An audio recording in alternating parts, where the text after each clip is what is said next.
With the next ATP Tour about to begin, all eyes are on Novak Djokovic and his return to the big stage. There are many obstacles standing in his way, and a vaccine just isn't one of them. He's also been struggling to regain his strength after winning Wimbledon in July. In this video, we'll be diving into his progress so far and rumors about his return to the Australian Open. Starting off with his big win before the Astana Open. The 21-time Grand Slam winner is back on the winners list after a long absence from major tournaments. He had a long break from his tour after winning Wimbledon in July for a number of reasons, his weak form being one of them. He's also slipped down to the number 7 rank since then. His Wimbledon points were not added because the ATP removed the tournament's points when it banned Russian and Belarusian players. Novak also lost his match against Felix Auger-Aliassime at the Laver Cup, so things weren't looking so good. But after 3 months, Novak was seen back on his tennis tour at the Tel Aviv Watergate Open, and he absolutely crushed it by reaching the finals and defeating world number 2 Marin Cilic in straight sets 6-3, 6-4. To reach the 89th title of his career, he didn't lose a single set in the whole tournament. And he set another world record by becoming the first male player to win a title on grass, hard, and clay courts in a single season. Out of the 21 official matches he's played so far, he's managed to win 20 of them, so that's nearly perfect. In the post-match interview, the 35-year-old claimed that it's his strategy to win every tournament he's a part of. This was his main reason for making Tel Aviv part of his tour, as he hadn't won a tournament on Israeli ground before. After lifting that gigantic trophy, fans worried if he'd be able to keep up his winning streak at the Astana Open in Kazakhstan. Moving on to the defining moment at the Astana Open. Going from an ATP 250 event to an ATP 500 event, there was more pressure on the Serb.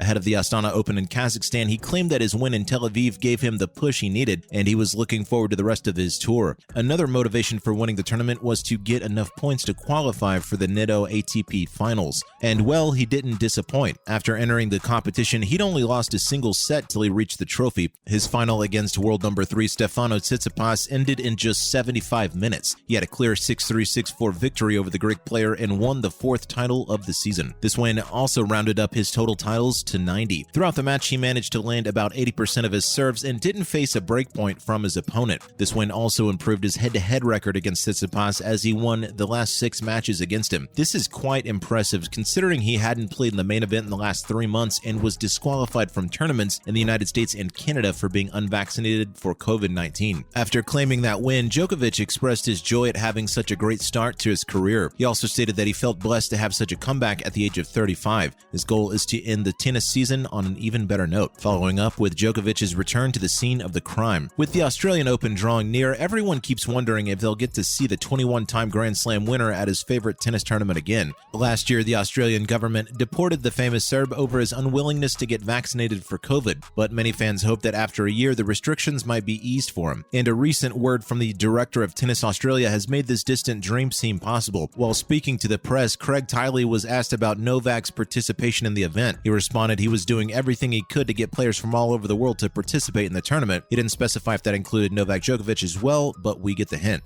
Tiley explained that because things are different from what they were 9 months ago and travel restrictions have lessened, he wanted to get all the best players to Australia by January. When Djokovic was asked about this inclusion in the Australian Open 2023, he also had a response to it. He explained that after he was deported, there was a 3-year ban placed on it, and no news of it being lifted has reached him yet. He stated that once the ban is lifted, only then will he be able to apply for the visa again, so we guess we'll be waiting a while to get a definite answer. So far, there hasn't been any official word from the Australian government or Tennis Australia about this ban being lifted. Moving on to a final word from the Shadow Home Affairs Minister. But before any of you start celebrating, there's still a lot of resistance from the Australian government. In a recent interview with Virginia Trioli on Mornings, Karen Andrews simply stated that there won't be any special treatment for the Serbian tennis player. We're not sure if that completely shuts down all chances of his participation in the tournament, but it doesn't look pretty good. Andrews was adamant in her statement that they wouldn't be making any allowances for Djokovic. She claimed that it would be a slap in the face to all the people who followed the protocol and got vaccinated. She also stated that his status as a high-ranked tennis player and his net worth would play no role in his inclusion in the tournament. Other news. First up is the showdown between Barbara Krejcikova and Iga Swiatek. This weekend, we witnessed an epic final match between Barbara Krejcikova and Iga Swiatek at the Ostrava Open. The match lasted 3 hours and 16 minutes with no woman letting their opponent go. But ultimately, Barbara came out on top with a 5-7, 7-6,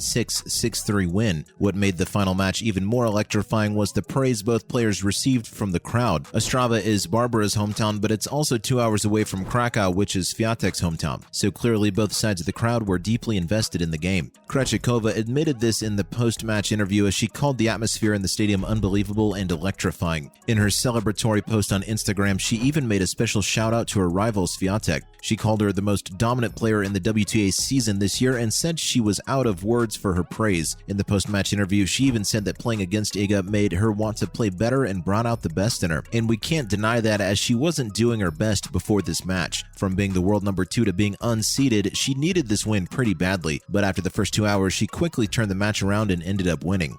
Following up with Ons Jabeur's shocking exit from the Jasmine Open, the Tunisian player had a promising run this year after reaching the finals of Wimbledon and the US Open and winning 2 tour titles in Madrid and Berlin. She was also the top-ranked tennis player in the Jasmine Open, so fans expected her to win the tournament held on her home soil in Tunisia, but she didn't live up to their expectations and crashed in the quarterfinals. She lost to America's Claire Liu, who's ranked 73rd in the world. This was quite disappointing to the organizers of the tournament. They had held the tournament in Monastir, which is about 15 miles from her birthplace. It's the first city in Tunisia to hold a WTF Tour event. With their top-ranked player leaving so early in the tournament, the success of it all looks unlikely, and her loss was quite shocking as she had defeated her opponents in straight sets before this unfortunate quarterfinal. We sure hope she regains her form after suffering such a disappointing loss. Finally, tennis legend Rafael Nadal has finally become a dad. The Spanish tennis star has become a father for the first time as his wife, Mary Perello, gave birth to a baby boy. This news was broken by the Spanish newspaper Diario de Mallorca on Saturday. They confirmed that the delivery had taken place at a private clinic in Mallorca. As the baby was born prematurely, there was growing concern about the baby's and his mother's health, but it's been reported that both of them are doing fine. Mary had to be transferred to the clinic a few weeks early and kept under observation. This explains Nadal's sudden changes in his tennis schedule. We hope the new dad is doing well. That's a wrap for this video. Do you think we'll see Novak Djokovic at the Australian Open next year? Let us know in the comments below. Make sure to give this video a thumbs up and subscribe to our channel for more videos like this. See you in the next one.